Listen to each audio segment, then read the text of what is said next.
네, 코로나19 유행이 이르면 이번 주에 정점에 달한 뒤 정체기가 길게 이어질 수 있다는 전망이 나오고 있습니다.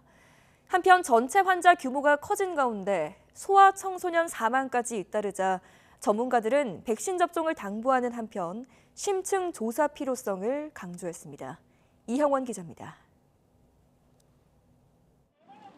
코로나19 신규 환자는 5만 명대로 전날보다 5만 명 넘게 줄었습니다.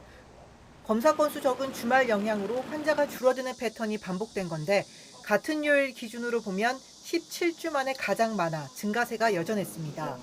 이달 들어 증가폭 둔화 현상이 주춤하는 모양새지만 전문가들은 이르면 이번 주 정점에 달한다는 기존 예측에서 크게 벗어나지 않을 것으로 내다봤습니다. 일주일 평균 하루 15만 명 안팎에서 정점이 형성된 뒤 감소세로 돌아서지 않고 정체기가 길게 갈 수 있다는 전망입니다.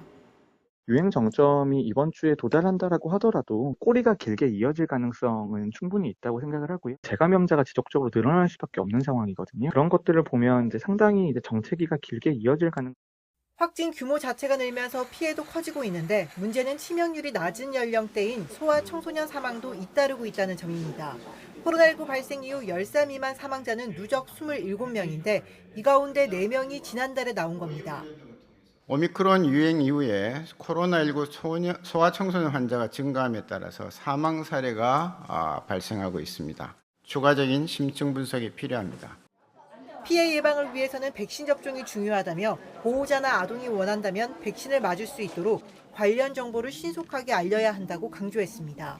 방역당국은 영유아의 경우 고열 자체로도 위험할 수 있다며 해열제로 조절이 안 된다면 재빨리 병원을 찾아 치료받는 게 좋다고 당부했습니다. YTN 이영훈입니다.